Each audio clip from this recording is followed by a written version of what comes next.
Bismillahirrahmanirrahim. Assalamualaikum warahmatullahi wabarakatuh. Alhamdulillah wassalatu wassalamu ala rasulillah wa ala alihi wasahbihi wa man wala amma ba'd. Kenalkan, kami dari kelompok 4 yang beranggotakan Hazim Muzaffar Nurmadi, Zaid Akbar Muzaki, Abdul Aziz Akbar, dan Muhammad Zulfikrani Amir akan menjelaskan tentang American Business Culture and Etiquette. Dalam pembahasan kami kali ini, setidaknya ada 4 garis besar yang akan kami jelaskan. Yang pertama, General Business Environment. Yang kedua, Hofstede Score. Yang ketiga, Organizational Culture. Yang keempat, Business Etiquette. General Business Environment in US. Pada tahun 1890 sampai sekarang, negara paling produktif di bidang ekonomi. Yang kedua, negara dengan teknologi dan inovasi di dunia. Yang ketiga, negara dengan jumlah bilioner terbanyak di dunia pada tahun 2022. Yang keempat, nomor 1 GDP dengan jumlah kekayaan. Yang kelima, nomor 2 GDP dalam keseimbangan daya beli setelah Cina. Yang keenam, GDP per kapita pada tahun 2021 sejumlah 69.287 dolar Amerika. Yang selanjutnya, nomor 1 importir terbesar di dunia dan nomor 2 eksportir terbesar di dunia. Selanjutnya, indeks korupsi di Amerika pada tahun 2021 peringkat 27 dari 180. Dalam menganalisis suatu budaya dalam suatu negara dikenal dengan sebuah teori, yaitu Hofstede Score atau kerangka budaya Hofstede. Di sini ada 6 hal yang dijelaskan dalam kerangka budaya Hofstede yang mencakup dalam skala 0 sampai 100. Yang pertama yaitu power distance atau jarak kekuasaan. Power distance atau jarak kekuasaan ini menggambarkan bahwa seberapa jarak antara kekuasaan itu. Sebagai contoh, antara atasan dan bawahan, sejauh mana batasan atau jarak antara kekuasaan ini. Di Amerika Serikat kita lihat angka yang cukup rendah dalam power distance ini, yaitu di angka 40. Ini menunjukkan bahwa di Amerika Serikat tidak mengenal atau tidak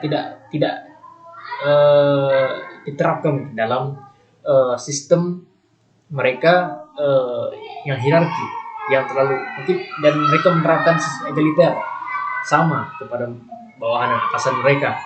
Dan di sana juga mereka dilindungi oleh hukum untuk itu, sehingga mereka bebas untuk bersuara, dan ada sebuah kalimat liberty and justice for all.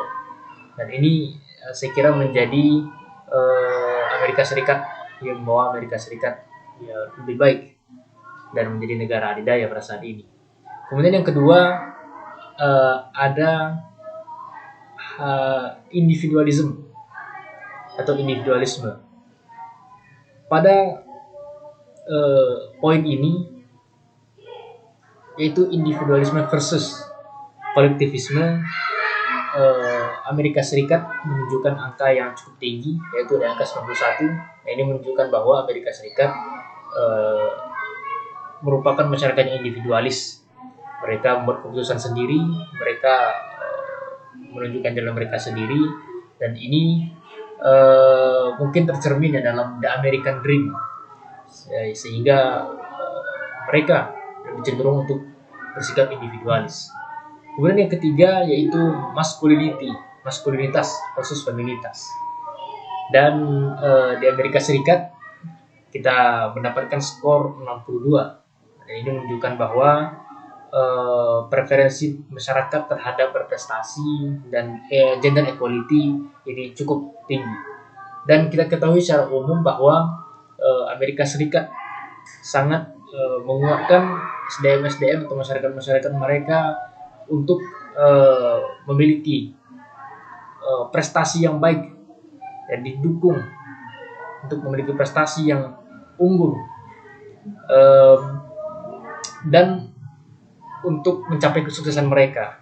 Dan ini yang menjadi poin penting, ya saya kira, mengapa Amerika Serikat mampu menjadi negara maju dan terkuat dalam berbagai sektor. Baik, saya akan melanjutkan pembahasan Hofstede budaya bisnis di Amerika. Yang D, uncertainty.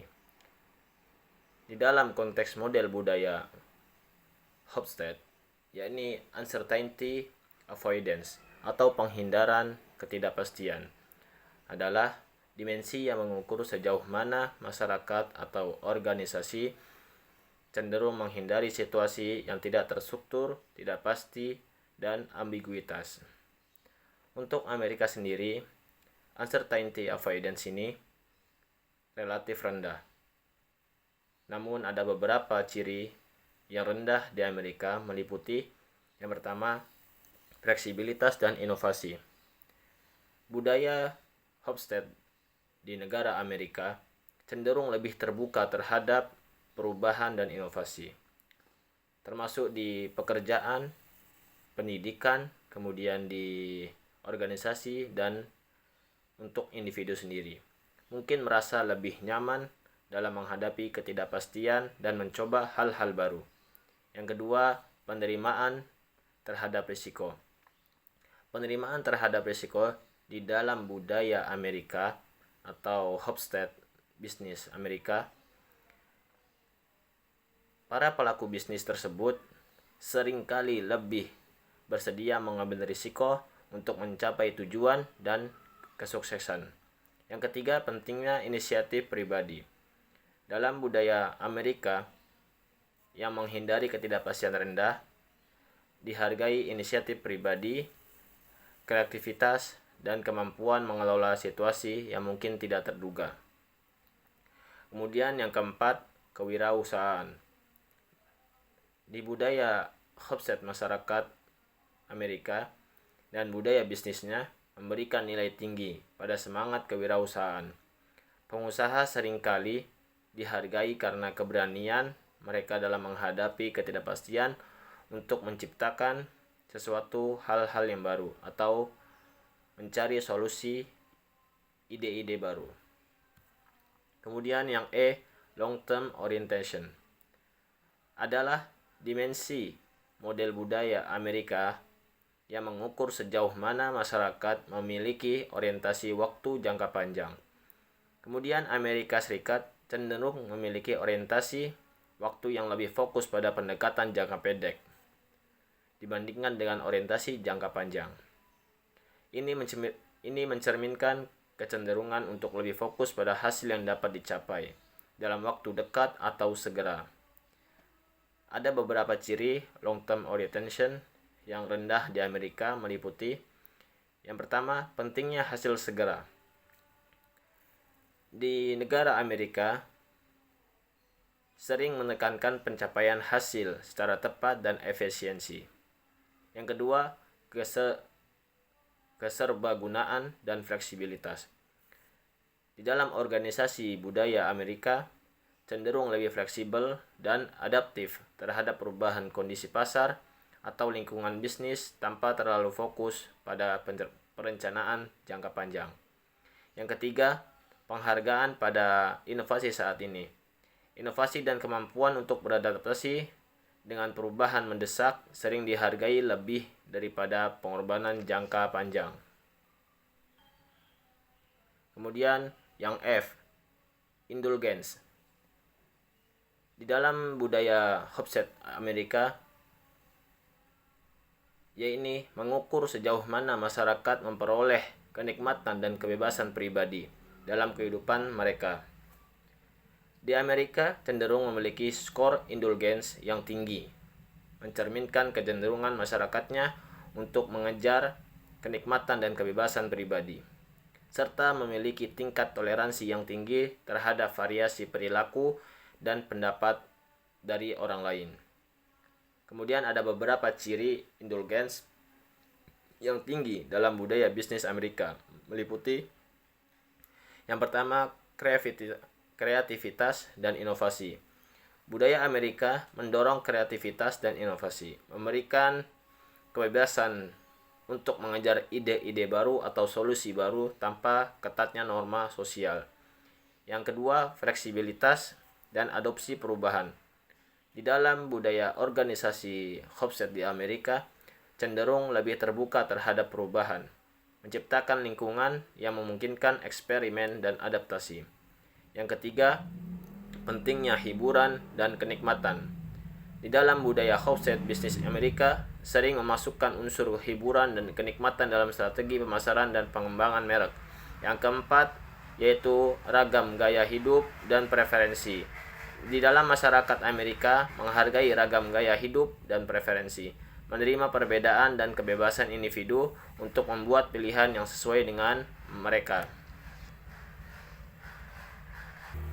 Kemudian di yang terakhir yakni skor Hofstede di dalam budaya bisnis Amerika, yakni ada power distance yakni 40, menggambarkan sejauh mana masyarakat tertentu menerima dan menghormati ketidaksetaraan kekuasaan dan otoritas. Dengan skor 40 tersebut menunjukkan bahwa dalam budaya ini terdapat kesadaran terhadap kesetaraan dan keinginan untuk mengurangi jarak antara individu atau kelompok dalam interaksi antara kelompok atau kelompok dalam hierarki sosial.